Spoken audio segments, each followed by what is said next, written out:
Africa has seen a boom of investment from British businesses in recent years. That said, questions are being raised over whether or not the United Kingdom could lose out to other developed and emerging economies in what some describe as a new scramble for Africa.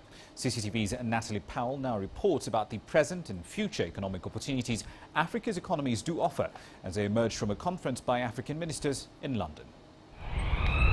Just a stone's throw from one of London's most famous parks is Lancaster House, host venue to the Africa Jubilee Business Forum.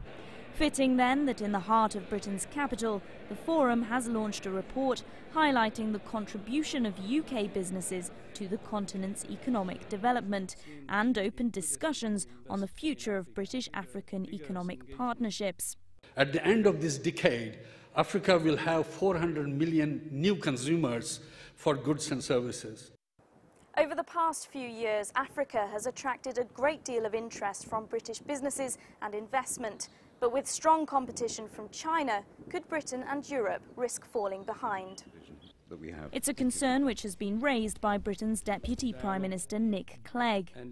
I don't feel the European Union acts with the coherence and leadership which Africa deserves. Other world powers, notably China, have a clear and consistent strategy.